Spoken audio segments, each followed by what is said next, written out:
প্ৰিয় ভিউৱাৰ্ছসকল, কুইজিং অসমলৈ পুনৰবাৰ সকলোকে স্বাগতম জনাইছোঁ আৰু আপোনালোকৰ সুবিধা হোৱাকৈ আজি লৈ আহিছোঁ অন্য এটা ভিডিঅ'। আজিৰ বিষয় ইকনমিক্স অফ আছাম, অসমৰ অৰ্থনীতি। যিহেতু প্ৰায়বিলাক পৰীক্ষাৰ্থীয়ে প্ৰতিযোগিতামূলক পৰীক্ষা এটাত অৰ্থনীতি বিষয়বস্তুবিলাক কেনেধৰণৰ হ'ব এই বিষয়ক লৈ তেওঁলোক যথেষ্ট দুধুৰ থাকে। গতিকে আপোনালোকৰ এই দুধুৰবিলাক ভাঙিবৰ কাৰণে আজিৰ এই ভিডিঅ'টো প্ৰস্তুত কৰিছোঁ। আৰু ভিডিঅ'টো আপোনালোকে চোৱাৰ পিছত অন্ততঃ গম পাব কোনবিলাক এৰিয়াৰ পৰা আচলতে প্ৰশ্ন আহে। গতিকে মই আশা ৰাখিছোঁ ভিডিঅ'টো আপোনালোকে শেষলৈকে চাব আৰু ভিডিঅ'টো চাই যথেষ্ট উপকৃত হ'ব।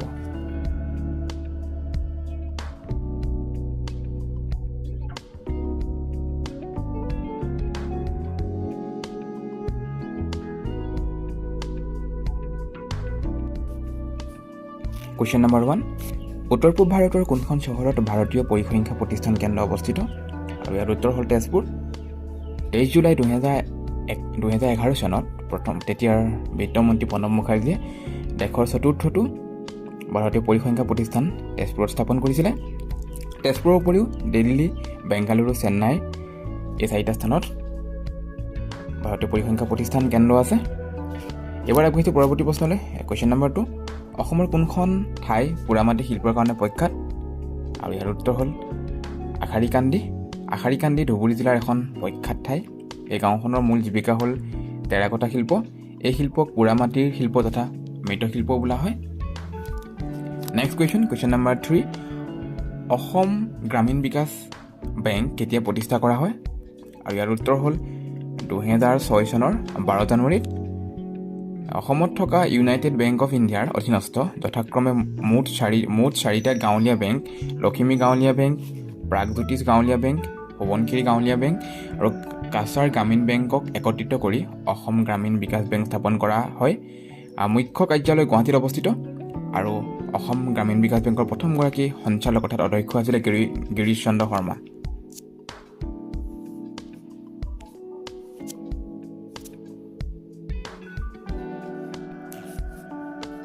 নেক্সট কুৱেশ্যন নম্বৰ 4, টিপাইমুখ বান্ধ কোনখন নৈৰ ওপৰত নিৰ্মাণ কৰা হৈছে? আৰু ইয়াৰ উত্তৰ হ'ল বৰাক নৈ। নেক্সট কুৱেশ্যন নম্বৰ 5, সাৰুৱা তেল পৰিবহণৰ কাৰণে স্থাপন কৰা ভাৰতবৰ্ষৰ প্ৰথম পাইপলাইনটো কি নামেৰে জনা যায়? আৰু ইয়াৰ উত্তৰ হ'ল নাহৰকটীয়া নুনমাটি পাইপলাইন। নাহৰকটীয়া তৈলক্ষেত্ৰৰ পৰা নুনমাটিলৈ সাৰুৱা তেল অনাৰ বাবে এই পাইপলাইন স্থাপন কৰা হৈছিল। 1962 চনত কাৰ্যক্ষম হোৱা এইটো ভাৰতৰ প্ৰথমটো পাইপলাইন। চনটো মনত ৰাখিলে ভাল, আৰু চনটোৰ লগত যিহেতু 62 চনত চীনা আক্ৰমণ হৈছিলে, গতিকে আমি চনটো তেনেধৰণে লিংক কৰি মনত ৰাখিব পাৰোঁ। আৰু 1964 চনত এই পাইপলাইনটো বিহাৰৰ বাৰাউনীলৈ সংযোজন কৰা হয় আৰু ইয়াৰ নাম হয় Naharkatia Noonmati Barauni. Next question number 6, অসমৰ কোনজন বিখ্যাত ব্যৱসায়ীয়ে ব্ৰিটিছ চৰকাৰৰ পৰা কেইজাৰী হিন্দ সোণৰ পদক লাভ কৰিছিলে? আৰু ইয়াৰ উত্তৰ হ'ল south Bholanath Baruah. Question number 7, আন্তঃৰাষ্ট্ৰীয় চাহ দিৱস কেতিয়া পালন কৰা হয়? আৰু ইয়াৰ উত্তৰ হ'ল 21 মে'।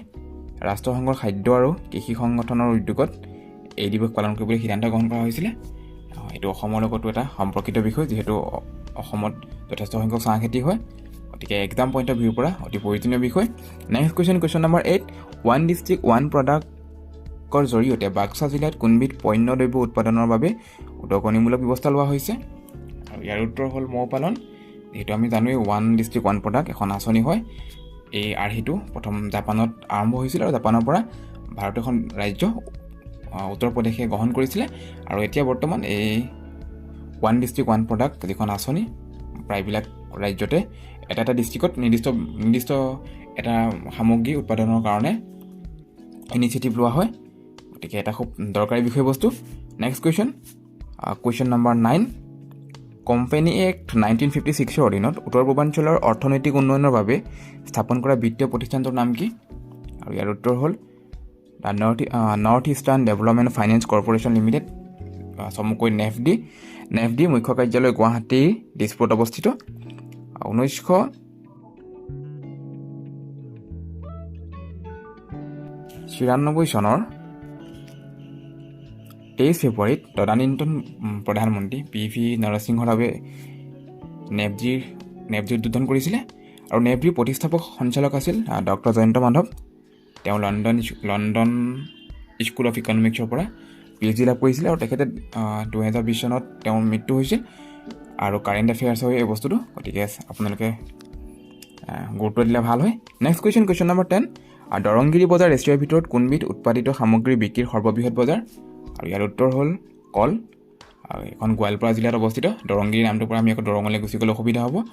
উত্তৰ মানে এছিয়াৰ ভিতৰত সৰ্বাধিক ইয়াত এখন বৃহৎ কলৰ বজাৰ। নেক্সট কুৱেশ্যন নম্বৰ 11, ক'লা চাউলৰ সৈতে জড়িত অসমৰ খেতিয়কজনৰ নাম কি? আৰু ইয়াৰ উত্তৰ হ'ল উপেন্দ্ৰ ৰাভা। এই ক'লা চাউলক উপেন্দ্ৰ ৰাইজ বুলি কোৱা হয়। আৰু বৰ্তমান অসমৰ এটা সৰ্বাধিক ব্যৱসায়ীভাৱে লাভজনক হোৱা এটা চাউল হ'ল ক'লা চাউল। ই প্ৰায়বিলাক মানুহে ইয়াক আচলতে পচন্দ কৰে আৰু কেঞ্চাৰ প্ৰতিৰোধী গুণ আছে কাৰণে চাউলবিধ সকলোৰে মাজত জনপ্ৰিয়তা লাভ কৰিছে। কুৱেশ্যন নম্বৰ 12, গুৱাহাটীৰ চাহ নিলাম কেন্দ্ৰ কেতিয়া স্থাপন কৰা হয়? আৰু ইয়াৰ উত্তৰ হ'ল 25 ছেপ্টেম্বৰ 1970 চনত। ইয়াৰ প্ৰথম সঞ্চালক আছিলে ধৰ্মেন্দ্ৰ দাস। GTSCৰ স্থাপনত অৰিহণা যোগোৱা বিখ্যাত অসমীয়া দুগৰাকী হ'ল সেই সময়ৰ মুখ্যমন্ত্ৰী বিমলা প্ৰসাদ চলিহা আৰু Radha Gobinda Baruah. Next question number 13, অসমৰ পাৰ্বত্য অঞ্চলৰ পৰা ভৌগোলিক পৰিচয় লাভ কৰা GI টেগ পোৱা সামগ্ৰী দুবিধ কি কি? আৰু ইয়াৰ উত্তৰ হ'ল কাৰ্বি আংলঙৰ আদা আৰু ডিমা হাছাও জিলাৰ যদিমা একেবাৰে শেষৰটো GI টেগ হয় অসমৰ। গতিকে GI টেগখিনি চাবলগীয়া বিষয়, ইকনমিক্সৰ চাবলগীয়া এটা বিষয় হয়। আৰু অসমৰ এতিয়ালৈকে 11টা সামগ্ৰীয়ে GI টেগ পাইছে আৰু সেইকেইটা হ'ল মুগা চিল্ক লগো, অৰ্থডক্স টি, মুগা, কাৰ্বি আংলঙৰ আদা, তেজপুৰৰ লিচু, জহা চাউল, বোকা চাউল, চকুৱা চাউল, কাজি নেমু, গামোচা আৰু যদিমা। আৰু যদিমা উত্তৰ পূৰ্বাঞ্চলৰ একমাত্ৰ পানীয় যি GI টেগ লাভ কৰিছে। আৰু প্ৰথম পানীয় হ'ল গোৱাৰ ফেনী নামৰ যিবিধ পানীয় আছে সেইবিধে GI টেগ পাইছিলে। সেইটো ভাৰতবৰ্ষৰ প্ৰথমটো GI টেগ যি পানীয় অৰ্থাৎ সুৰাৰ কাৰণে পাইছিলে। আৰু ভাৰতবৰ্ষৰ প্ৰথমটো GI টেগ হ'ল দাৰ্জিলিং চাহ। গতিকে এক্সাম পইণ্ট অফ ভিউৰ পৰা খুব দৰকাৰী বিষয়বস্তু। এইবাৰ আহিছোঁ পৰৱৰ্তী প্ৰশ্নলৈ। কুৱেশ্যন নম্বৰ 14, এছিয়ান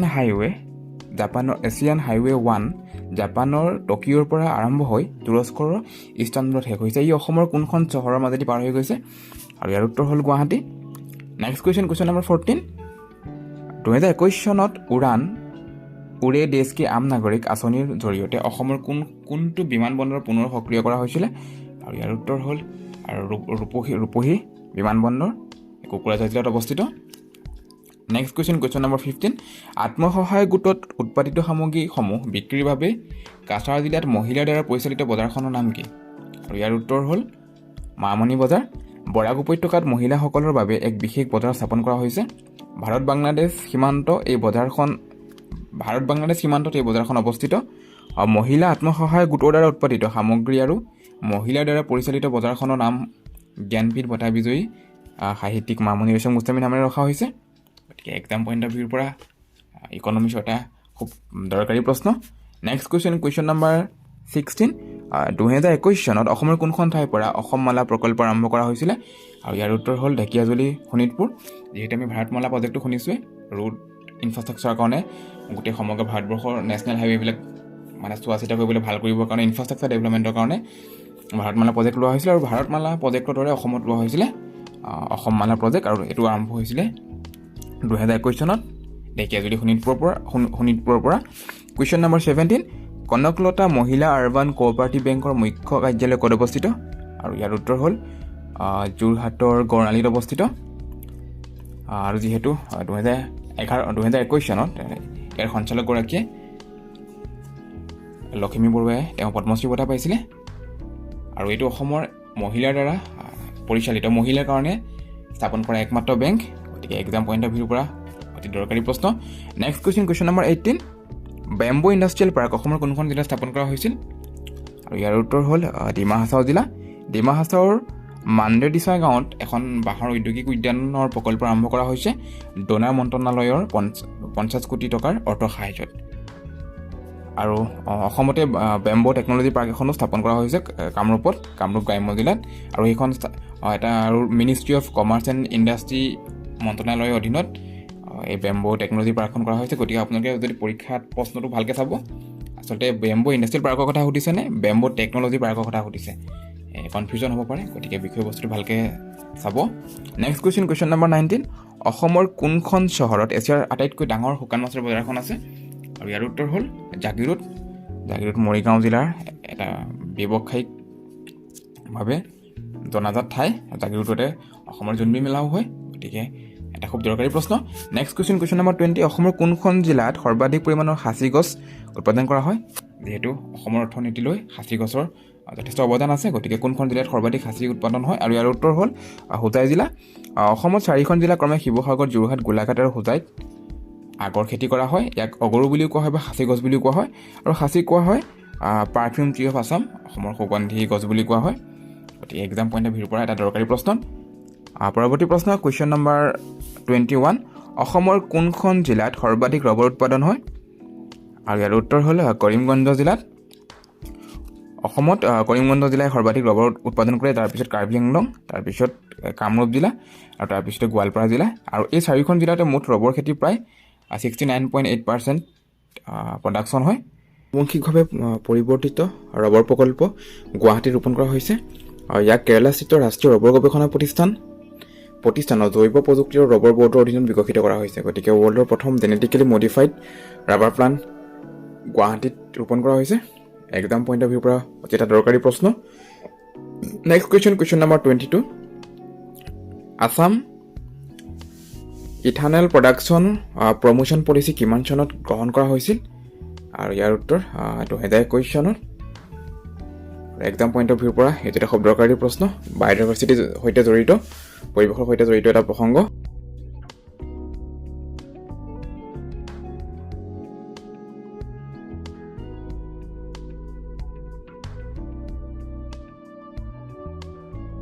বাণিজ্য আৰু পৰিচালনাত আগবঢ়োৱা অৱদানৰ বাবে দ্বিতীয় সৰ্বোচ্চ ৰাজ্যিক অসামৰিক বঁটা অসম সৌৰভ 2021 চনত কোনগৰাকী বিশিষ্ট ব্যৱসায়ীলৈ আগবঢ়োৱা হৈছে আৰু ইয়াৰ উত্তৰ হ'ল দীপক চান্দ জৈন ইতিমধ্যে আপোনালোকে অৱগত হৈছে সৰ্বোচ্চ ৰাজ্যিক অসামৰিক সন্মানসমূহ ইতিমধ্যে ঘোষণা কৰা হৈছে আৰু এই বঁটাসমূহক অসম বৈভৱ অসম সৌৰভ অসম গৌৰৱ তিনিটা ভাগত ভাগ কৰা হৈছে পদ্ম বঁটাসমূহৰ আৰ্হিত গতিকে তালিকাখন ভিডিঅ'টো দিয়া হৈছে এই প্ৰশ্নটো শেষৰ ফালে গতিকে আপোনালোকে তালিকাখন চাই ল'ব প্ৰিয় ভিউৱাৰ্ছসকল আপোনালোকে চাই আছে কুইজিং অসম আজি ভিডিঅ'টোৰ বিষয়বস্তুসমূহ কেনে পালে জনাবলৈ নাপাহৰিব গতিকে পুনৰ লগ পাম অন্য এটা নতুন ভিডিঅ'ত আপোনালোকে চাই থাকিব কুইজিং অসম জয় হিন্দ